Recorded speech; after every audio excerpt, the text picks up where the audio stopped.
հավակնում եք այստեղ ներկայացնել մի նախագիծ փակելու ըստ էության շողակաթը եւ այստեղ նորից այդ անկեղծությամբ հայտարարեցիք, ուրեմն պիտի բարի լինեիք բավարար ուսումնասիրություն ներկայացնել հիմնավորման մեջ։ Հիմա այնինչ որ դուք չեք եւ խոսում եք այստեղ ֆինանսական միջոցների արդյունավետ օգտագործման մասին։ Հիմա հնչեցնեմ ֆինանսական թվեր, որը հեռարձակման Տրեմ ես փուլում հարցեր էլի, տակ հետո ելույթ կցողան։ Գիտեք, ճիշտ է պահն է։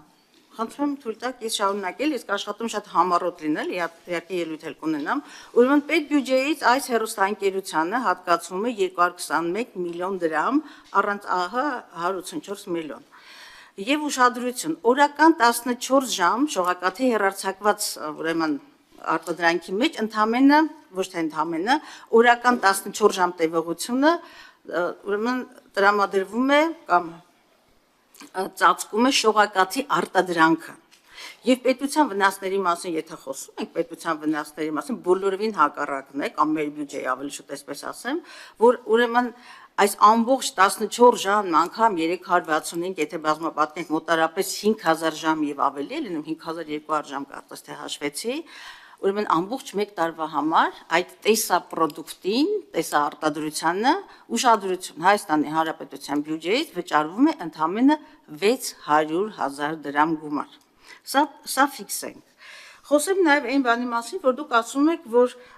հավասար մրցակցային հնարավորություններ եւ այլն, բայց չէ որ պետության պոզիտիվ առաքելությունն է ապահովել հանրության, այն հանրային տիրույթում, ապահովել հանրային տիրույթում մշակութային եւ կրթական հաղորդումների բազմազանությունը, որպես պոզիտիվ պարտականություն եւ եթե նույնիսկ մեր միջոցներից, իսկ ես հակված եմ, որ պիտի այդպես է լինի եւ պետության շահագրգռվածությունն է կրթական եւ մշակութային հաղորդումների հանրային տիրույթում հեռարձակումը հանրային տիրույթը միգուցե այս կամ այն կաբելային հեռուստաընկերությունները օգտվեն այս հիմնադրամից, որ վերջերս հաստատվեց, եւ դուք խոսում եք դեռ ապառիկով, գոյություն չունեցող, չհաստատված, դեռևս չաշխատող, դեռևս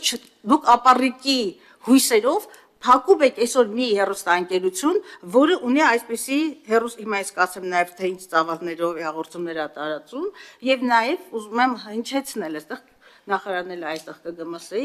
որ մեր ռազմավարության մեջ, որը կարծեմ անցյալ տարի ընդունեցինք այդ ռազմավարության մեջ մշակույթի հասանելիությունը եւ մշակութային կրթության հասանելիությունը որպես առաջնահերթություն է ձևակերպված եւ շատ մեծ տարբերություն կա թե մշակութային հաղորդումները այդ հասարակությունը կդիտի այս կամ այն ուրեմն լոկալ նշանակություն ունեցող որևէ հեռուստաընկերությամբ թե հանրային ծածկույթ ունեցողով Դուք նաև այստեղ չեք հնչեցնում, որ ունեք նաև տեսակետ եւ կարծիք, որը հանրային խորհրդի կարծիքը կամ ինչ է ՀՌՀ-ի տեսակետը։ Ես կարծում եմ, որ դուք պիտի նաև ՀՌՀ-ին սա տեսակետը ճշտելու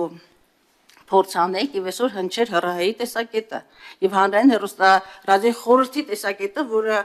ես ձեռքիս տակ ունեմ եւ որը բոլորովին էլ խրախուսական չի ձեր նախաձեռնության կապակցությամբ։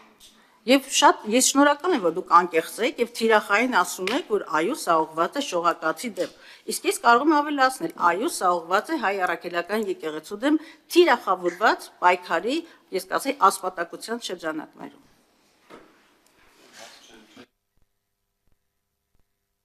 Այդտեղ տարանջատված գործառույթների մասին հարց եղավ, այո, այս պահին գործողով առնվազն հանրային հեռարձակողներից մեկը լրատվական է, մյուսը ավելի շեշտադրում է ոչ լրատվական բնույթ, այսինքն մշակութային կրթական բնույթը, մենք այս մասին նաև պարոն Մովսիսյանի հետ ենք խոսել, որ պետք է ինքը ավելացնի այնտեղ կապույտ, այսպես ասած, հմեկում մշակութային բովանդակությունը, ընդ որում ես կարծում եմ այնտեղ ի տարբերային հեռարձակողի, որի վրա ըստ մենք 600,000 դրամ ենք ծախսում որպես պետություն, շատ ավելի լավ, գիտեք, իրական 260 միլիոն է, բայց շատ ավելի լավ, դա նշանակում է, որ ինքը ընդհանրապես ոչ մի կախվածություն ու կապվածություն չունի ու կարա հեռարձակվի առանց պետական բյուջեի միջոցների 5000 ժամ կոնտենտ ունի, 5000 ժամ կոնտենտով ինքը մրցունակա գրեթե բոլոր հեռուստաընկերությունների համեմատ թող սովորական այն մյուսների հետ մրցի հեռարձակվի։ Ես չեմ հասկանում, տեղ ի՞նչն է խնդիրը։ Եվ դե այսինքն ոնց է խնդրում իր սլոթի գումարը պետություն չի վճարում, իր կոնտենտի համար պետություն չի վճարում։ Չէ, Տիկին Գալստյան, եթե ինքը ունի բան, ինչի էլի, եթե ինքը մասնավորի չափ ենթակառուցվածք ունի, մասնավորի չափ գումար ունի, մասնավորի չափ կոնտենտ ունի, թող որևէ այլ մրցի մնացածների հետ ոնց կարա ավելի արդյունավետ լինի առանց մրցույթը, քան մրցույթով է։